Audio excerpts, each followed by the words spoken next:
Imagine a world of convenience. Moving sidewalks, robot butlers, dinner at the push of a button. The end of world hunger and disease. It might sound like a world out of the Jetsons, or some other science fiction show set in the future, but that's how we thought the world would look like with the discovery of nuclear energy. Man learned to harness the power of the sun and saw themselves as gods, and when presented the power to change the world, they chose to burn it down. Nuclear fission was discovered in 1939 by Otto Hahn and Fritz Strassmann. It took only 2 years before humanity was tasked with a choice: nuclear power or nuclear weapons. By 1941 they were entrenched in the First World War, and after seeing the potential of the atom, opted for the latter. Thus, the following year, the Manhattan Project was established, and on July 16, 1945, they had tested the first atomic bomb. They didn't wait long to test the destructive power of their new weapon on their enemy. August 6, 1945, a mere 21 days after the successful test in the barren New Mexican desert, the US government dropped the first bomb on Hiroshima, Japan. Between 60,000 and 80,000 people were instantly vaporized by the heat from the blast, with an estimated total death toll of 135,000. Never in the entirety of human history have we had the capability to end life on this scale. Robert Oppenheimer said it best when he described the sheer power of the bomb. Now I have become death, and the destroyer of worlds, and destroy worlds it would. Well, let's back up a bit. What even is nuclear? How can something so small contain the power to level cities, or power subarctic science stations? Well, let's get into it. First, there are two types of nuclear energy: nuclear fission and nuclear fusion. Nuclear fusion is done in the interior of stars. It requires the right elements and massive gravity to force elements to combine into heavier elements. This bonding of elements creates immense amounts of heat and light, hence why stars glow so bright and hot. Fusion, on the other hand, is the breaking up of atoms into smaller elements. This is the science that we use in nuclear reactors. When atoms split, they release energy in the form of heat and radioactive isotopes. The first nuclear weapons were actually fission-based. Here's how nuclear weapons actually work. When a nuclear warhead is activated, a layer of TNT explosives will blast inward, compressing a layer of nuclear material, typically enriched uranium, into a central core. This causes a fission reaction, resulting in massive bursts of energy. After seeing the true destructive power of the nuclear weapon, the US established the Atomic Energy Commission in 1946 and authorized an experimental reactor. It was built in Idaho and completed in 1951. The first commercial reactor to generate power for the public came online in Pennsylvania, and that happened in 1957.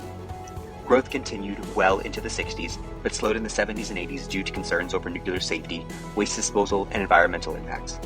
Despite this, nuclear energy production continued to rise in the US, and by 1991, 22% of all power generated in the US was by nuclear energy. Alright, well, let's talk about how a nuclear reactor actually works. First, the goal of any reactor is to generate electricity by heating water to steam and using that steam to turn turbines to generate power.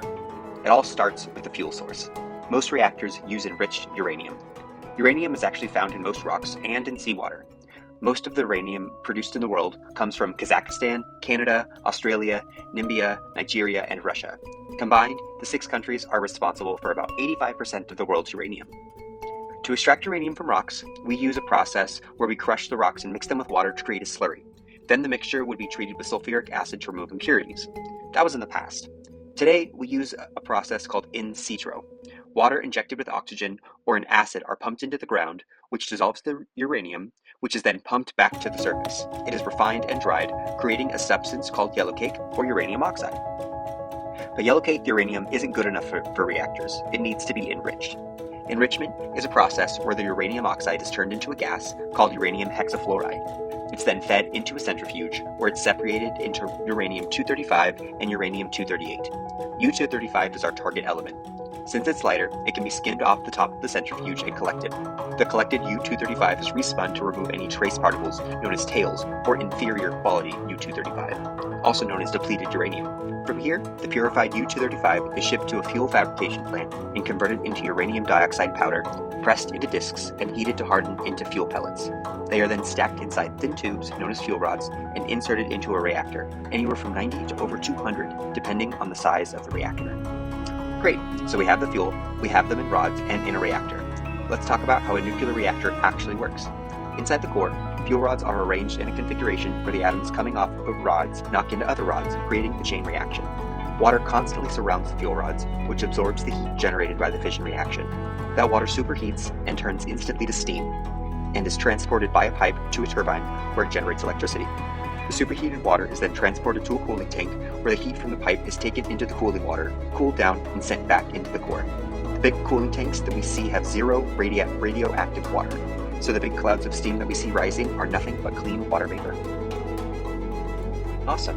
Now that we know how nuclear power works, why would we want to use something that has the potential to go so terribly wrong? Well, it's because nuclear power far exceeds what we've been able to produce in the past. For example, one uranium pellet, the size of a gummy bear, can produce the same amount of power as 17,000 cubic feet of natural gas, 120 barrels of oil, and 2,000 pounds of coal. It's also a great space saver too. A standard 1,000 megawatt nuclear facility takes up approximately 1 square mile, while standard solar photovoltaic plants on average require 75 times more space to produce the same amount of power, and wind farms often require about 350 times more space. The last two are also dependent on the weather. If it's not sunny, your solar panels don't work. If there's no wind, your wind farms don't produce any electricity. But nuclear facilities can run 24 hours a day.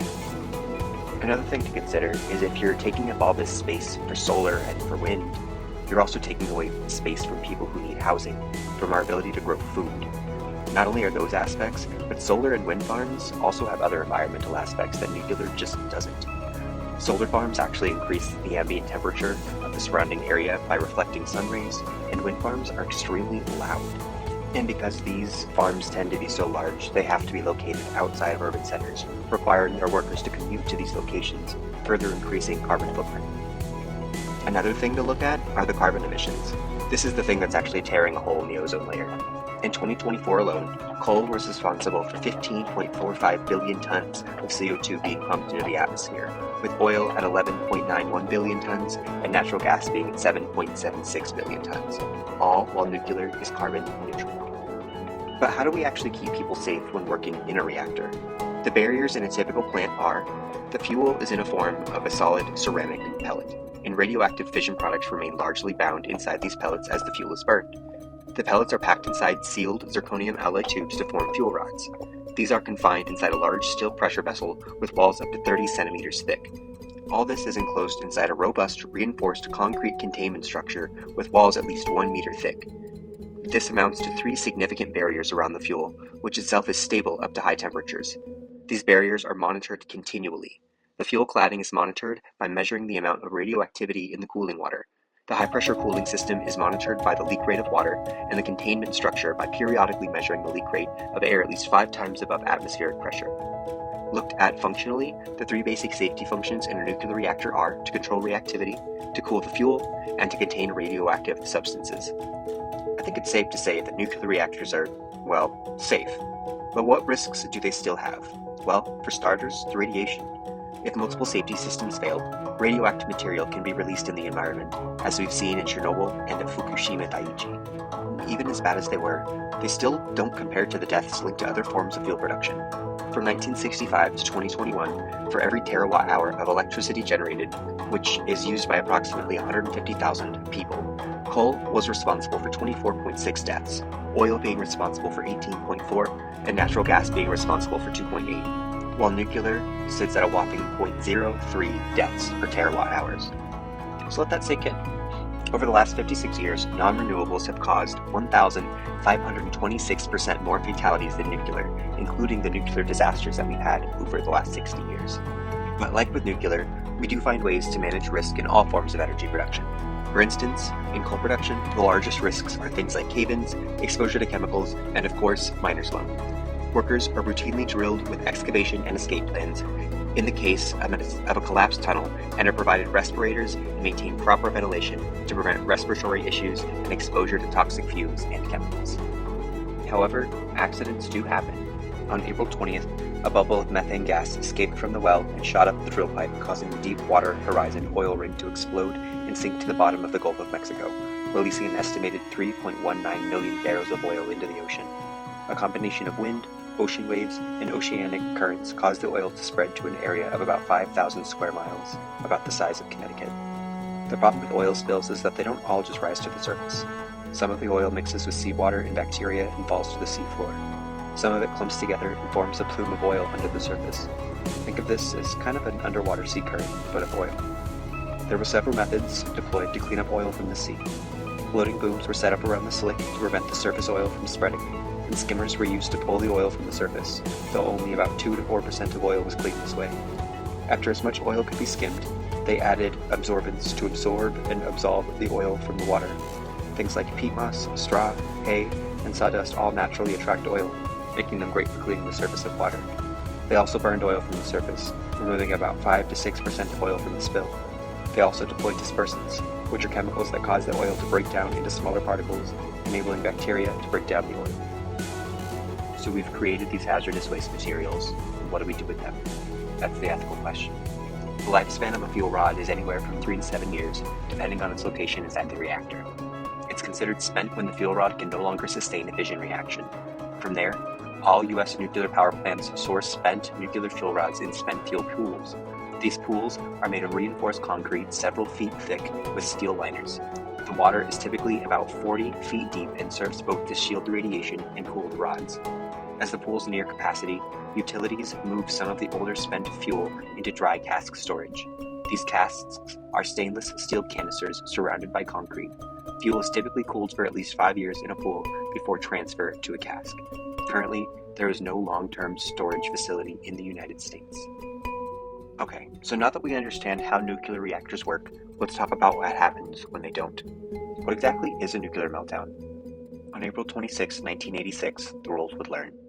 At the Chernobyl nuclear power plant in northern Ukraine, which at the time was part of the Soviet Union, an explosion occurred in Reactor 4. The plant used a type of reactor called an RBMK, which had a flawed design. It was powerful and efficient, but it had major safety weaknesses. To make matters worse, the plant workers were conducting a late-night safety test that they weren't properly prepared for. The test was meant to check how long the turbines would keep spinning and generating electricity if the reactor lost power, but instead of improving safety, several mistakes during the test triggered a runaway reaction. Here's what went wrong. Operators turned off important safety systems and let the reactor run at a dangerously low power level. In that state, the RBMK reactor became unstable. When they tried to raise the power again, it suddenly surged out of control. The operators hit the emergency shutdown button, but due to the design flaw, the shutdown actually caused an even greater spike in reactivity. Within seconds, the reactor core overheated, causing a massive steam explosion. This blew the 1,000-ton lid off the reactor, exposed the core to the air, and started fires on the roof and in the building. Unlike a typical power plant accident, this explosion released huge amounts of radioactive material into the atmosphere: iodine, cesium, strontium, and other dangerous isotopes.